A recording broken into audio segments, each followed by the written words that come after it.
Good evening, and we're talking about the rapture of the church, and we're going to talk this in tonight's session about the 24 elders that are described in the book of Revelation.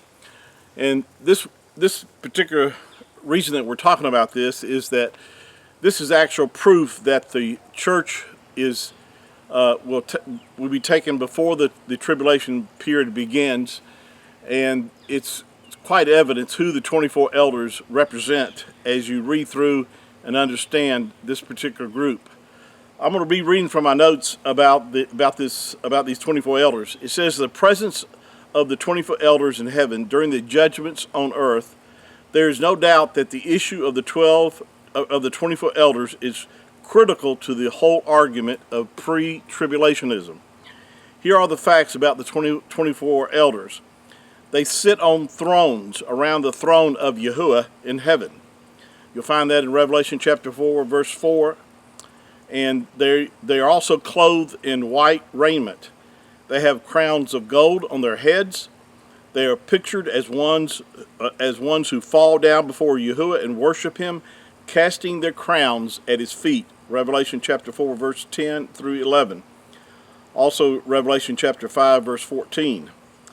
They also are pictured as falling down before the Lamb and having harps and bowls of incense, representing the prayers of the saints. They sing a new song about the worthiness of the Lamb. Revelation chapter 5, verses 9 and 10. The very fact that the 24 elders are seen in heaven and not on earth during the judgments of the tribulation, they refer to the church age believers only. Some post-tribbers try to say that these elders are angels. They're not. They're representatives of the church itself, and they're in heaven during this time frame, before the tribulation period begins, and that begins in Revelation chapter 6. The description of these 24 elders in Revelation 4:4 connects them with the promises to the church age believers in Revelation chapter 2 and chapter 3. The words about them sitting on thrones reminds us of Revelation 3:21. The reference to them being clothed in white raiment connects us with the words of Revelation 3:5. The picture of them with crowns of gold on their heads remind us of Revelation chapter 2 verse 10 and Revelation 3:11. Revelation chapter 3 verse 10 says, because you have kept the word of my patience, or kept being patient to keep my word. This is the Messiah speaking here. He said, I will keep you from the hour of temptation which shall come upon the whole world to try them that dwell upon the earth. In this one verse that gives the primary understanding of the pre-tribulational rapture of the church.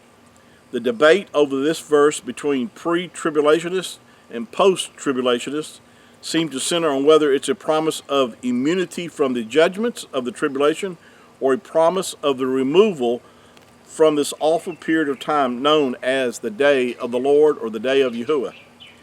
One thing is for sure, it is the promise of Yahushua himself. I also will keep you. A few things must be kept in mind concerning the meaning of this verse. The preposition following the word keep is a Greek word ek, whose primary root meaning is out of. Did you hear that? The primary meaning of the Greek word here is out of.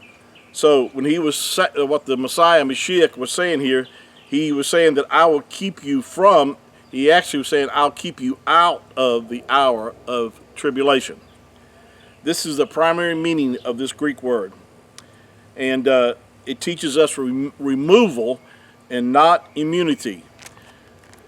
Another thing along that same lines is that, as some post-tribulationists try to tell you, is that the church will be protected during the tribulation is not accurate. In fact, if you read through the book of Revelation, you'll find that the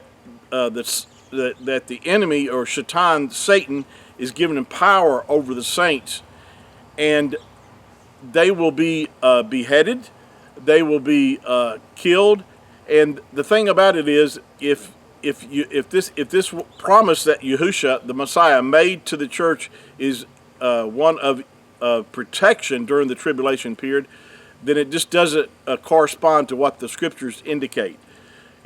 That's because it's a whole different group of people that the scripture's talking about. These are tribulation saints who have come to know the Messiah during the tribulation.